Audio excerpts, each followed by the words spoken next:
자, 여러분 안녕하십니까? 반갑습니다. 사무관리를 담당하고 있는 김동수입니다. 자, 오늘 첫 시간이 되겠는데요. 아마 올해 2016년도는 이제 사회시험이 되겠습니다. 행정사 사회시험이 되겠고요. 제가 가르치는 과목은 사무관리론입니다.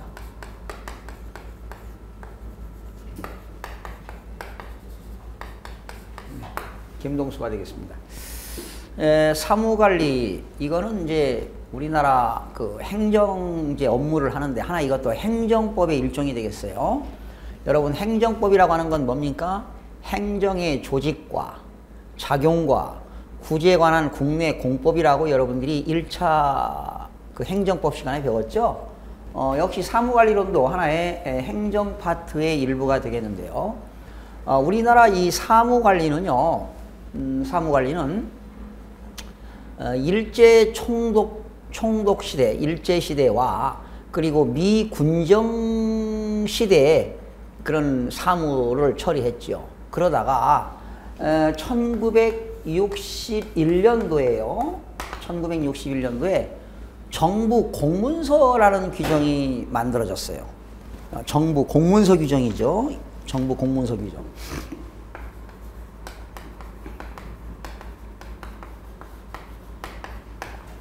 61년도에 만들어졌고요. 그리고 이제 30년 지나서 1991년도에 사무관리 규정이 제정되었습니다.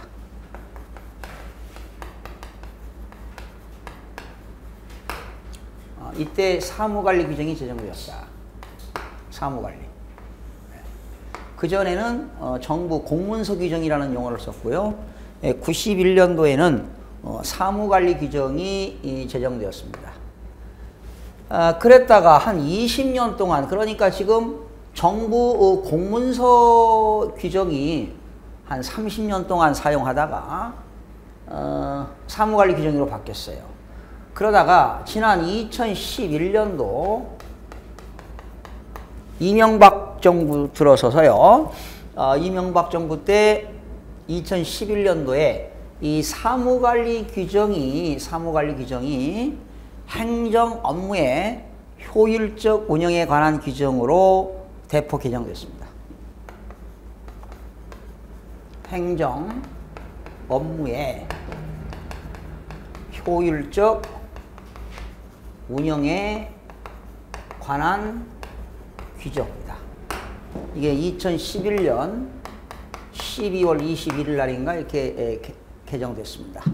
그러니까 한 20년 만에 대폭 개정된 거죠. 이게 사무관리론의 역사인데, 지금 우리 대학에서도 이제 그 사무관리론이라는 말을 쓰고 있는데, 사실은 엄격하게 보면 2011년도에 이 사무라는 말이 말이죠. 업무라는 용어로 바뀐 거죠. 업무. 사무라는 말이 업무라는 용어로 바뀌었고, 그리고 관리라는 말이 매니지먼트라는 말이 운영으로 바뀌었어요. 그러니까 이제는 시험 과목도 업무 운영론 뭐 이렇게 하면 어떨까 하는 제 개인 생각이 되겠습니다. 현재는 우리 행정사 시험의 법 과목은 2차 과목에 사무관리론 이렇게 된다라는 거죠. 뭐 역사를 얘기해 봤습니다. 이제 그러나 이 사무관리 그 발전 과정도 출제가 될 수 있기 때문에 이런 용어 알아두시면 좋습니다. 61년도에는 정부 공문서 규정, 91년도에는 사무관리 규정, 2011년도에는 행정 업무의 효율적 운영에 관한 규정으로 대폭 개정되었다. 이렇게 하시면 되겠고요. 그러나 이제 91년도에 이 사무관리에서 사무라는 말은 업무라는 용어로 바뀌었고, 관리라는 용어는 운영이라는 용어로 바뀌었다. 이 정도만 기억하시면 되겠어요. 그래서 여러분들이 사무관리론은 뭐 여러분 아시죠? 네 문제가 출제가 되는데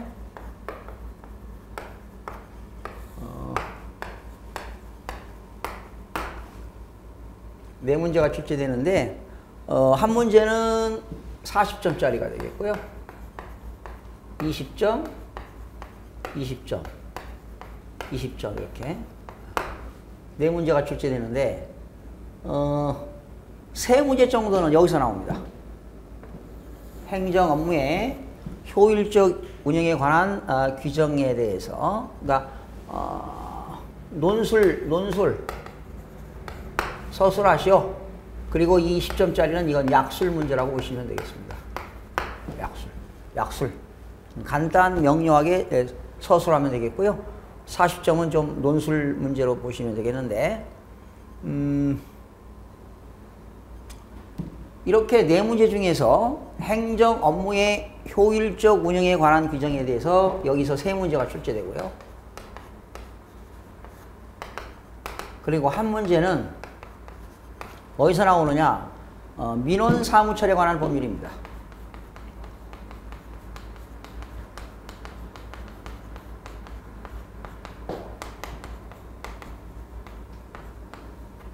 민원 사무처에 관한 법률.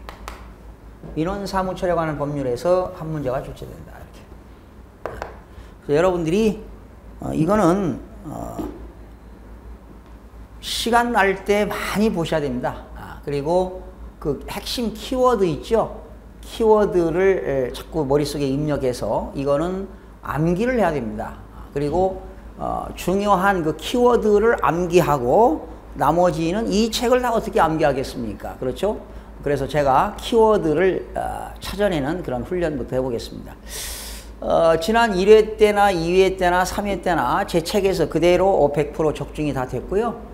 지난 3회 때도 2차 과목에서 제 과목 사무관리 때문에 합격하신 학생들도 상당히 많습니다. 그래서 사무관리는 저와 함께 하시면 좋은 성적이 아마 맞을 거라고 생각이 되는데요. 한번 이제 진도를 나가보도록 하겠습니다. 여러분들이 사실은 시험범위에 들어가는 건 이 두 과목입니다. 이거. 사무관리는 행정 업무의 효율적 운영에 관한 규정과 그리고 민원 사무처에 관한 법률이다. 뭐 이 정도만 아시면 되겠습니다. 자, 그러면 이 시간부터 이제 진도를 한번 나가보도록 하겠습니다. 자, 첫 번째 이제 이론 강의인데요. 나중에 제가 쪽집게 문제도 풀어드리겠고 하겠지만, 여러분들 우선 그 이론 교재 뭐 거품 다 뺐습니다. 꼭 알아야 할 내용들만 담았기 때문에 여러분들 여기다가 키워드 이렇게 중요한 낱말에다가 이렇게 언더라인 하시면서 여러분들 자꾸 반복해서 학습하는 길밖에 없다라는 것입니다. 여러분 교재에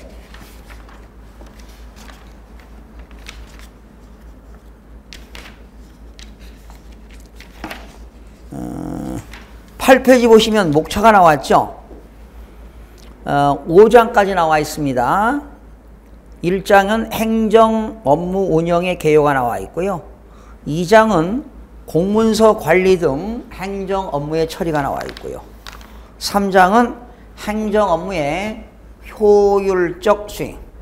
4장은 행정 업무의 관리. 그래서 1장부터 4장까지 중에서 세 문제가 출제됩니다. 그리고 제5장은 민원행정제도인데 여기서 한 문제가 출제가 됩니다. 해마다 그렇게 또 출제됐고요.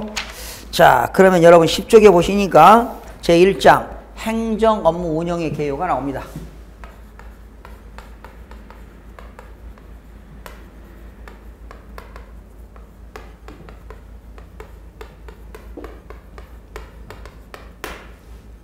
행정 업무 운영의 개요가 나오는데요. 자, 첫 번째 이제 업무의 의의가 나오죠. 업무의 의의.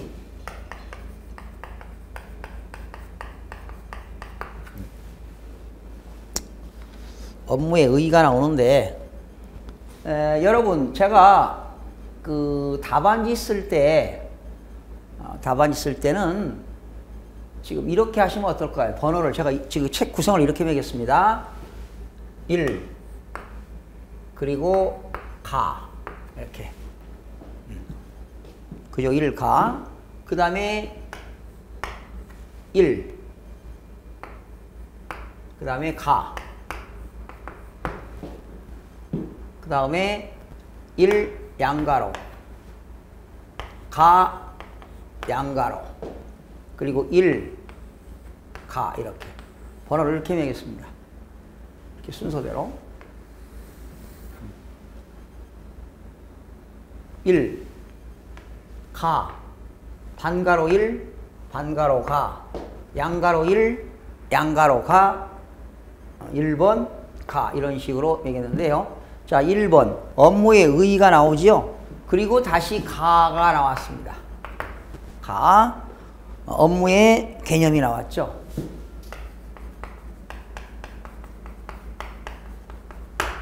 그리고 다시 반가로 1번. 그죠? 업무의 개념에는 뭐가 있어요? 고전적 개념이 나오죠.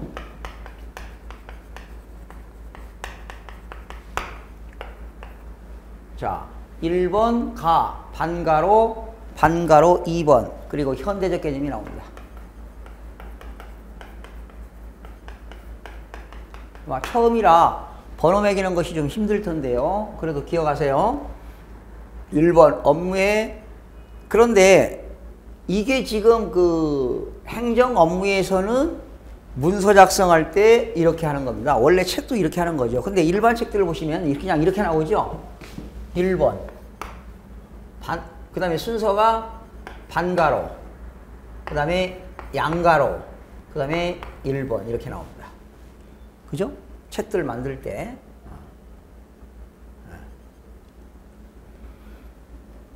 자, 그러면 업무의 의의 중에 1번 가, 업무의 개념, 적은 1번 고전적 개념이 있고 현대적 개념이 있다. 그러니까 업무론을 지금 설명하는 겁니다. 업무. 거기서 말하는 고전적 개념이라고 하는 것은 뭐냐? 사무중심입니다. 사무중심. 과거에 인터넷 세상이 정보통신망이 되기 전에는 다 뭘로입니까? 모든 서류는 종이로 만들었지 않습니까? 그렇죠? 서류를 생산하고 보존하고 유통시키고 그랬는데요. 고전적 개념은 사무중심이다라는 겁니다. 그래서 거의 책상에서 일하는 거죠. 데스크입니다. 데스크워크입니다. 데스크워크. 응? 그러니까 이거는 페이퍼워크입니다. 페이퍼 가지고 데스크에서 일을 한다는 거지요. 그래서 서류를 주로 뭐 하는 거예요? 서류로 일을 하는데 서류를 뭐 하고? 생산하고 보존하고 유통시키는 그런 업무를 주로 일을 했다는 거죠. 그래서 거기 보세요. 고전적 개념은 업무의 본질을 뭘로 사용했어요? 종이를 사용해서 기록하고 활용했다는 거지요. 기록, 활용, 보존이라는 사무의 범위로 좁게 인식하였다. 즉, 이 업무의 개념은 사무실에서 페이퍼워크입니다. 종이를 가지고 일하고 데스크워크, 책상에서 일을 한다는 거지요. 그래서 거기 포인트는 뭐냐? 서류를 만들어요. 생산하고. 서류를 작성하는 걸 생산이라고 하고. 그리고 뭐예요? 기록해서 보존할 거 아닙니까? 보존하고. 또 유통시키는 거지요.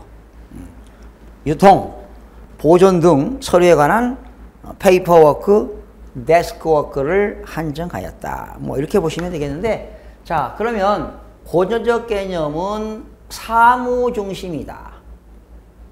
그러니까 사무실에서 서류를 가지고 종이를 문서화해서 일을 하는 것이다. 그래서 서류를 뭐하고? 생산하고 또 유통시키는 거지요.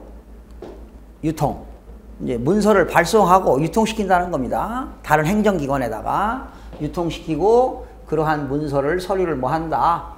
보존하는 일련의 그런 과정이다. 이렇게 보시면 되겠고요. 두 번째, 현대적 개념은 사무를 포함한 모든 일입니다.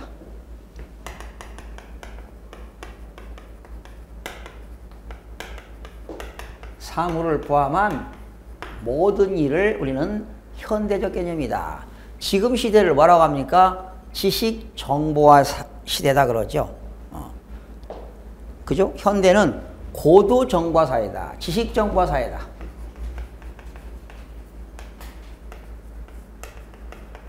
고도 정보화 사회다 이런 얘기죠. 그래서 지금은 뭐가 중요하냐? 그런 인포메이션 밸류라고 하는 정보 가치가 중요합니다. 네. 정보 가치가 중요한데 여기서 핵심은 뭐냐? 그런 인포메이션, 정보를 수집하고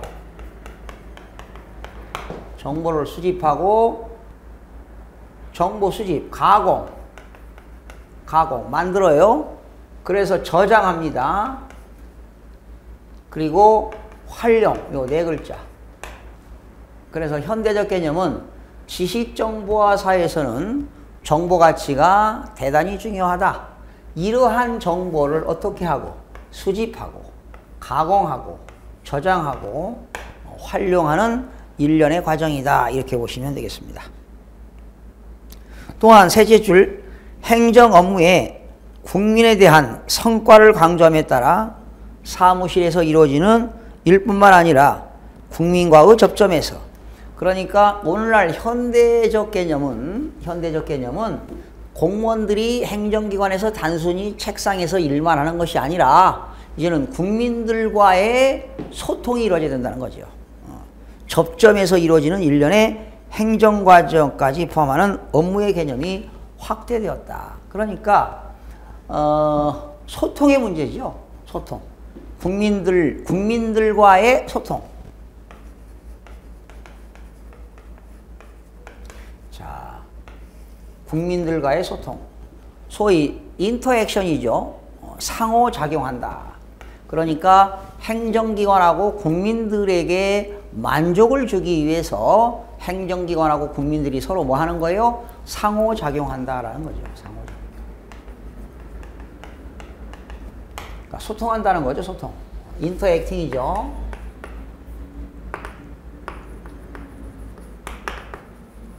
인터액팅, 소통. 서로 상호작용하는 것이다. 다시요. 현대적 개념은 사무를 포함한 모든 일이라고 했습니다.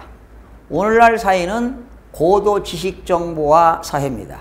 상당히 정보 가치가 중요한 세상이잖아요. 그러면 그런 행정기관에서는 모든 정보를 수집하고 가공하고 저장하고 활용하는 겁니다. 활용해서 국민들과의 소통이 잘 이루어지는, 서로 상호작용하는 것이 오늘날 현대적 개념의 업무가 되겠다라는 겁니다. 그러니까 어떤 게 더 광범위할까요? 현대적 개념이 상당히 광범위하다고 볼 수가 있습니다. 그래서 여기서 여러분, 자, 만약에 시험에 업무의 개념에 대해서 약술하시오. 그러니까 약술 문제는 20점이죠. 서술, 논술 이렇게 되면 40점이 되겠는데, 그러니까 행정 업무의 효율성을 극대화시키기 위해서 업무의 개념에 대해서 약술하시오. 그러면 여러분들이 이런 업무에 대해서 이런 고전적 개념과 현대적 개념에 대해서 여러분들이 알아야 되겠는데, 오늘 거기 나오는 고전적 개념과 현대적 개념 어떻게 그걸 다 기억하시겠습니까? 고전적 개념은 사무 중심이다. 책상에서 페이퍼를 가지고 일을 했다. 페이퍼 워크, 데스크 워크가 되는데, 바로 고전적 개념은 서류를 생산하는 거지요. 그리고 유통시키지요. 그리고 보존하는 그런 그 업무를 고전적 개념이라고 하고, 현대적 개념은 지금은 고도 지식정보화 사회에서는 정보 가치가 매우 중요하다는 겁니다. 그러면 그런 행정기관에서 행정 업무를 하는데 그러한 정보 가치가 중요하기 때문에 정보를 수집하고 가공하고 저장하고 활용하는 그런 일련의 과정을 말하는데, 결론적으로 현대적 개념은 행정기관에서 국민들과의 접점에서 그러한 상호작용, 소통이 잘 이루어져야만이 업무를 잘 파악할 수 있다. 뭐 이 정도 여러분이 서술하시면 되겠습니다. 자, 그러면 이제 업무의 개념을 공부했고요. 두 번째는 업무의 개념이니까 나로 와야 되겠네요.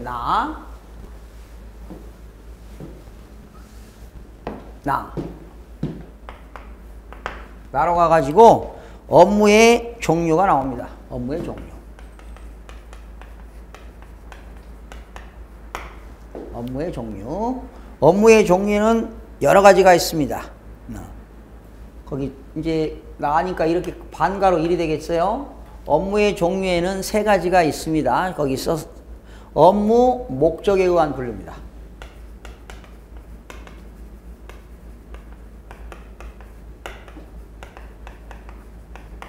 업무의 목적, purpose, 목적이 있고요. 두 번째는 업무 성격에 의한 분류가 있어요.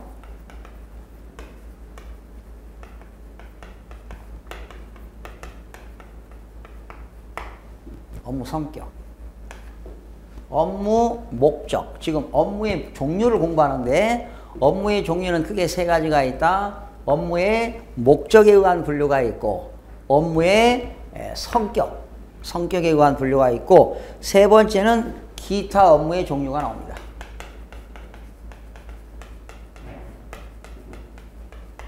기타 업무의 종류. 자, 그러면 1번 업무 목적에 의한 분류에는 이제 뭘로 가야 되느냐? 이게 가로가 됩니다. 자, 다시 1번 업무 목적에 의한 분류. 우선요, 숲을 봐야 됩니다. 일일이 나무를 보려고 하지 마시고, 그러면 남는 게 없어요. 전체 숲을 보시고, 그리고 나무를 보시고, 숲을 보시고, 이제 나무를 보시고, 그리고 이제 나무 가지를 보는 거예요. 그래서 자, 전체 숲, 그리고 이제 업무 목적에 의한 분류, 목적에 의한 분류가 있는데, 이 목적에 의한 분류에는 이제 이렇게 반가로니까 반가로 가가 되겠죠. 그죠? 본래 업무가 있고 또 지원 업무가 있습니다.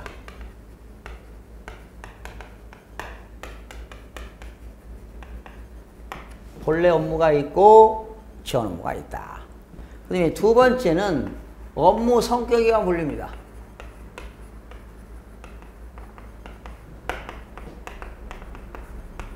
업무 성격에 의한 분류에는 또 역시 나가 되겠죠. 본래 업무가 있고 지원 업무가 있고 그 다음에 판단 업무. 판단 업무가 있고 작업 업무가 있습니다. 말이 비슷하죠? 업무 목적에는 본래 업무가 있고 지원 업무가 있다.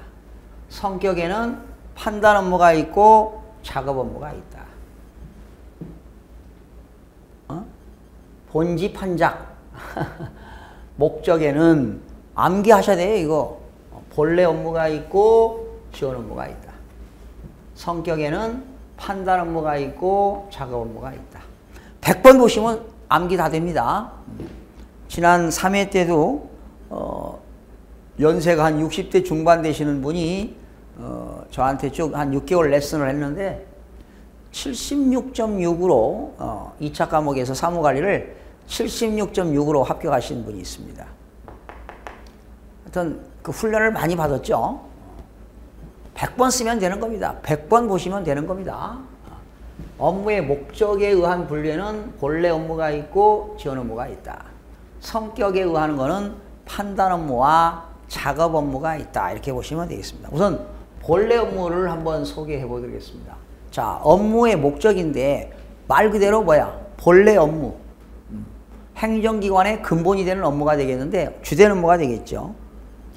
거기 보세요. 본래 업무란 조직이라는 말 나오죠. 조직의 목적을 달성하기 위해서. 여기서 말하는 조직은 말이죠.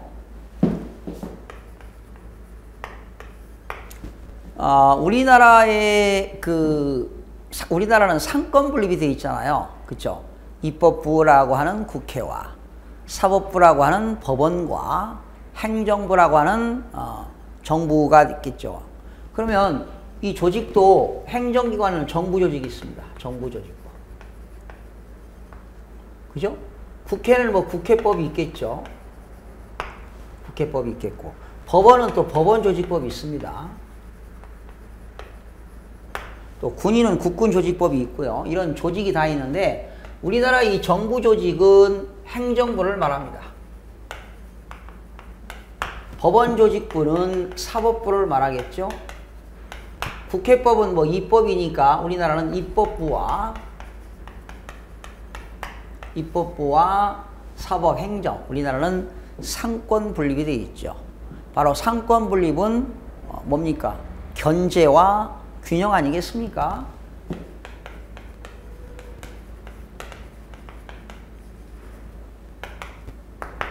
견제와 균형인데 우리나라 이 조직 조직이라고 하는 것은 정부조직법을 말합니다. 여러분 우리나라 현재 이 정부조직법은요. 부, 처, 청으로 되어 있죠. 지금 부가 17부가 되어 있고요. 5처, 청이 16청인가요? 16청인가 17청인가 이렇게 되는데 이제 부 그러면 여러분들이 지금 오늘 배우는 행정 업무의 효율적 운영에 관한 규정과 민원 사무 처리에 관한 규정은 어디 부처냐? 행정자치부입니다. 행정자치부.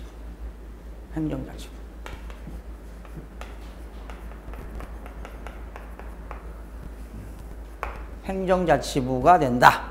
그러니까 여기서 본래 업무라고 하는 것은 이런 정부 조직인 부처청의 조직을 말합니다. 그러니까 행정자치부에도 여러 부서가 있잖아요. 이제 이 행정자치부에는 실이 있고 실, 국, 과가 있습니다. 그래서 행정자치부 실장이 있고 국장이 있고 과장이 있죠. 이런 사람들을 우리는 뭐라고 합니까? 이제 공무원들인데 상당히 고급 공무원이라고 볼 수가 있겠죠. 자, 그러면 거기 보세요. 조직의 목적을 달성하기 위하여 직접적으로 수행하는 업무입니다. 그러면 이 본래 업무는 직접적으로 수행하는 겁니다. 조직의 목적의 달성을 위해서 직접적으로 행하는 업무가 되겠고 지원 업무는 직접적이 아니라 뭐라고요? 간접적으로 행하는 업무다 이렇게 보시면 되겠습니다. 거기 보세요. 직접적으로 수행하고 있는 업무를 말한다. 정부, 중앙정부에서는 당연히 국가를 유지발전시켜야 되겠죠. 또 중요한 것은 공공의 복리증진입니다. 복리증진이라는 목적 달성에 직접적으로 기여할 수 있도록 기능별로 분화된 각 행정조직의 고유 업무다 이 말이에요. 직접적으로 행정 업무의 고유.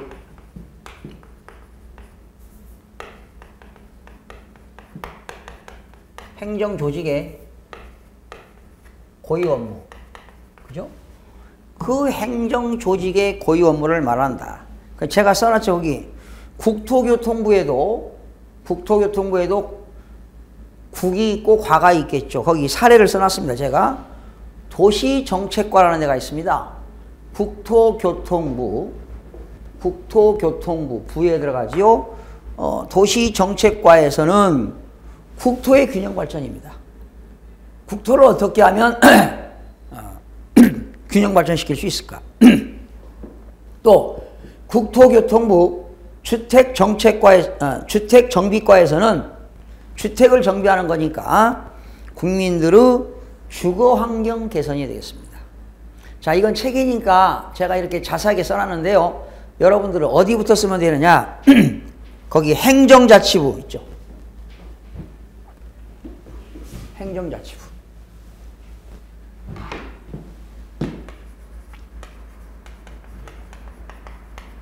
자, 요거를 여러분 키워드로 삼으시기 바랍니다. 행정자치부, 행정제도 혁신과입니다.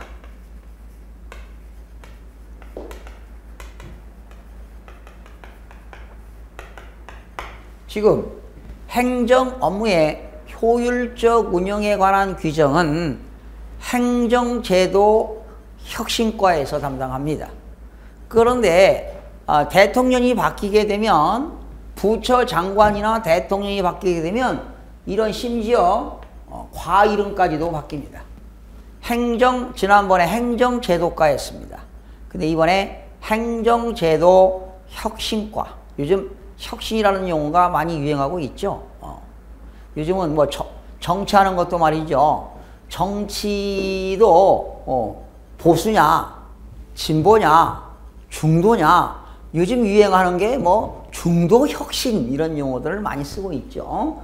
그래서 행정제도 혁신과에서는 바로 무슨 업무를 담당하느냐? 행정 업무의 효율성 업무입니다.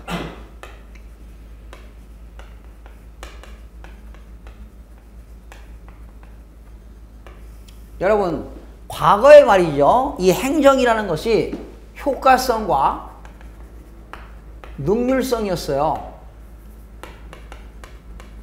과거에는 효과성과 능률성이었는데 이제는 효과성하고 능률성을 합쳐서 효율성으로 바뀌었습니다.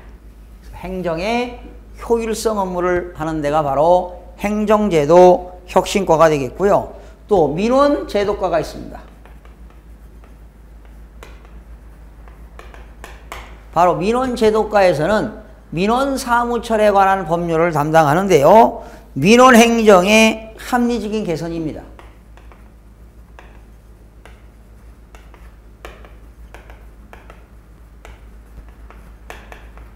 민원행정의 합리적인 개선을 하는 과가 민원제도과가 되는데 바로 민원제도과에서는 민원사무처에 관한 법률을 담당합니다.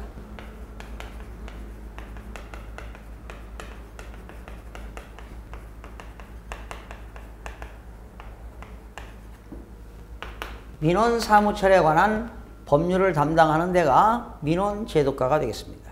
민원행정의 합리적인 개선이 되겠습니다. 그래서 여러분들은 요거 두 가지만 쓰시면 되겠습니다. 본래 업무에서 다른 거 쓰지 마시고 행정제도과에서는 행정의 효율성 업무와 민원제도과에서는 민원행정의 합리적인 개선을 목적으로 한다. 이렇게 보시면 되겠고요. 그리고 여러분 행정심판법 2차 과목에 들어가거든요. 행정심판, 행정절차법은 이런 거 공부하는데 행정심판법은 국민권익위원회입니다.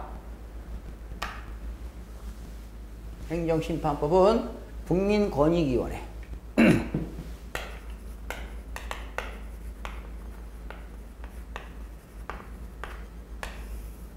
국민권익위원회에서는 국민권익위원회 행정심판 총괄과가 있습니다.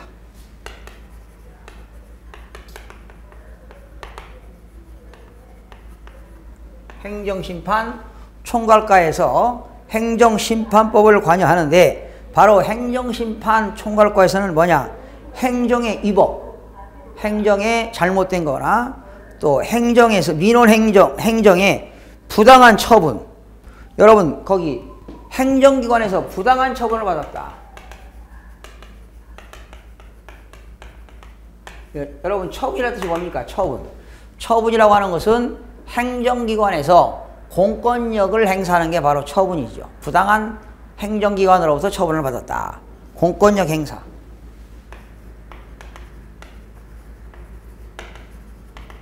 그죠? 처분이라고 하는 것은 행정기관의 공권력을 행사하는 것입니다. 아울러 처분이라고 하는 것은 행정작용을 말하는 거죠. 행정작용.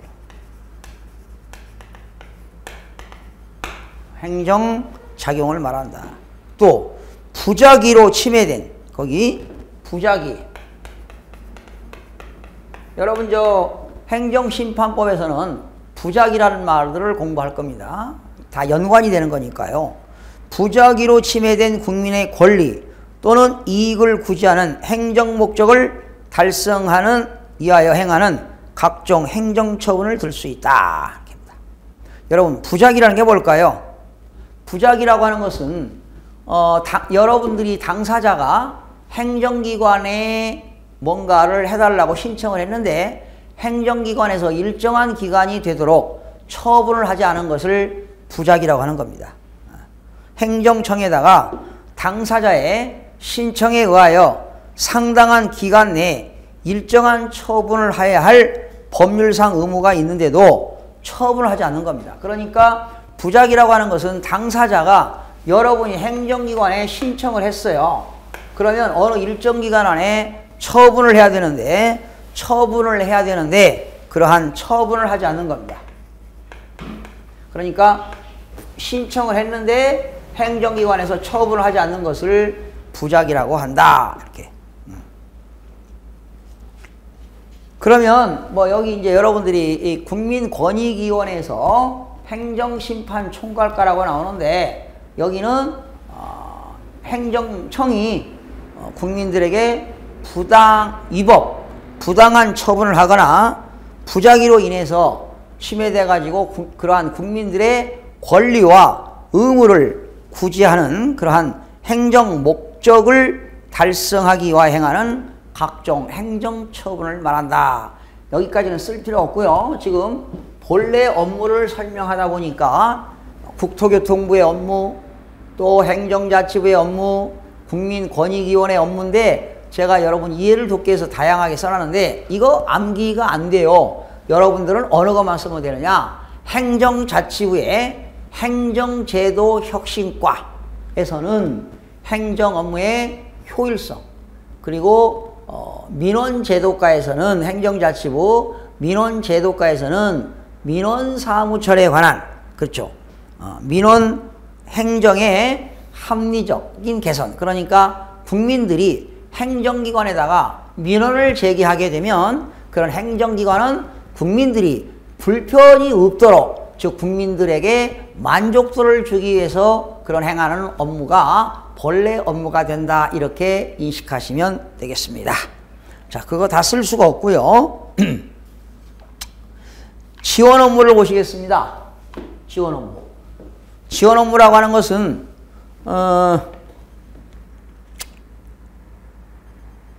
조직에서, 정부 조직에 대한 조직에서 어떤 목적을 달성하는데 직접적이 아니라 뭐라고요? 간접적으로 수행하는 업무다 이 말이죠. 그러니까 본래 업무를 수행하는데 그런 지원을 해준다 생각하면 돼요. 본래 업무를 수행하는데 지원 역할을 하는 업무가 지원 업무가 된다. 그래서 간접적으로 수행하는 업무다.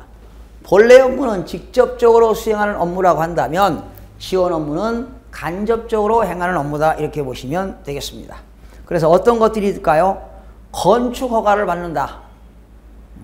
그래서 건축과에서 건축 허가를 받는데 그런 문서를 작성하거나 문서를 수발하는 것, 또 건설 사업을 추진하는 데 있어서 또 단순히 출장비를 지급한다. 뭐 이런 것들이 지원 업무가 되겠습니다.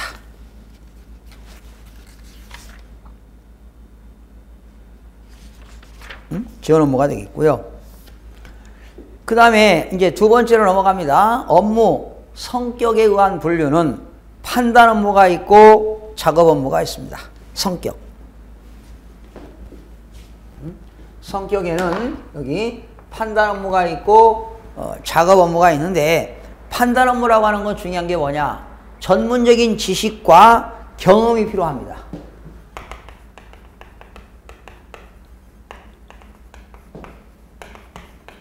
전문적인 지식과 경험이 풍부한 사람이 행하는 업무를 판단 업무라고 하는 겁니다. 이거는 누가 담당하느냐? 관리층에서 담당합니다. 여기서 관리층이라고 하는 것은 소위 고급 공무원을 말하는데 중앙정부조직의 과장 이상입니다. 과장, 국장, 실장이 고급 공무원 관리층이 되겠습니다. 예를 들면은 여기서는 뭘 하는 거냐? 의사결정하는 거죠. 소위 의사결정, decision making.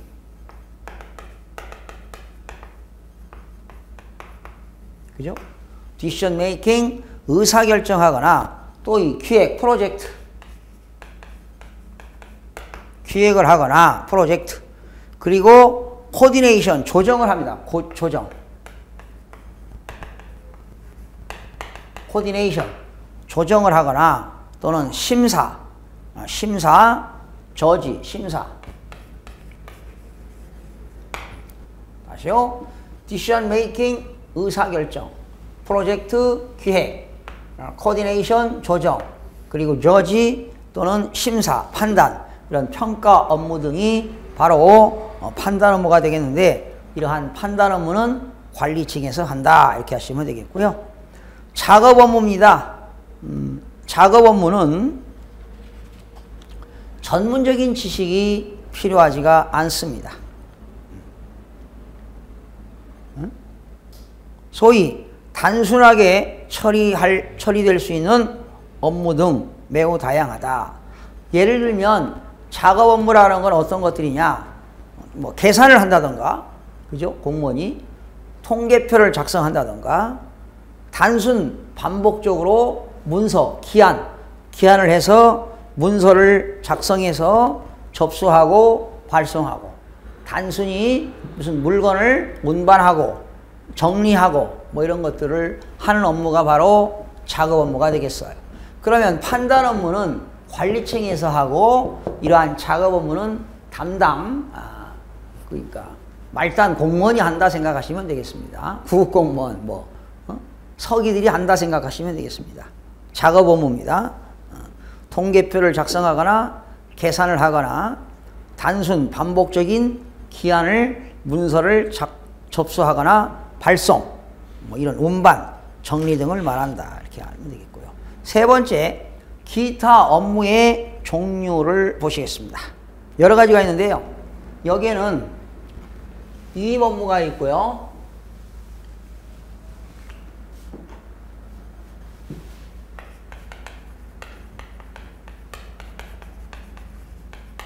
기타 업무의 종류에는 위임 업무가 있습니다. 여러 가지가 있는데 위임 업무만 설명합니다. 그럼 위임, 맡긴다는 거죠. 여러분 민법에서는 위임계약이라는 위임이 맡기는 사람을 위임인이라고 하고 그 업무를 맡는 사람을 수임인이라고 하는데요. 물론 개인 간에는 이제 위임계약이 이루어지겠죠. 그러나 여기는 위임 업무이기 때문에 두 가지가 있습니다. 단체 위임 업무가 있고요. 기관 위임 업무가 있습니다. 여러분 단체 위임 업무라고 한 거 예를 들어 볼게요. 한번 여러분 읽어보시고 여러분 우리나라는 중앙정부도 있지만 지방자치단체 지방자치법에 의한 지방자치단체가 있습니다. 지방자치단체는 특별시, 광역시, 도, 시군구가 있는데요. 예를 들면 우리가 부동산을 사게 되면 취득세를 내는데 그 취득세는 과세 주체가 특별시, 광역시, 도가 됩니다. 특별시, 광역시, 도인데 이때 특별시장, 광역시장, 도지사가 단체 아닙니까? 이 사람들이 시군구한테 위임하는 겁니다. 그러니까 서울특별시장이 서울시의 특별시에 있는 구가 많잖아요. 그런 구한테 강동구, 강남구, 서초구, 영등포구, 강북구 이런 구한테 너희들이 대신 취득세를 받아라 하고 위임하는 것이 바로 단체 위임 업무가 되겠습니다. 거기 보세요. 단체 위임 업무는 지방자치단체에 수행이 위임된 국가 업무나 광역지방자치단체의 업무를 말한다. 예를 들면 시군, 도세의 징수 등이 있다. 그러니까 특별시에서는 구한테 위임하지만 시군, 경기도가 각 시군한테 위임한다. 너희들이 취득세를 받아라 하고 위임하는 것이 단체 위임 업무가 되겠고요. 기관 위임 업무라고 하는 것은 뭐냐? 행정기관에서 기관한테 위임하는 겁니다. 예를 들면 국토교통부가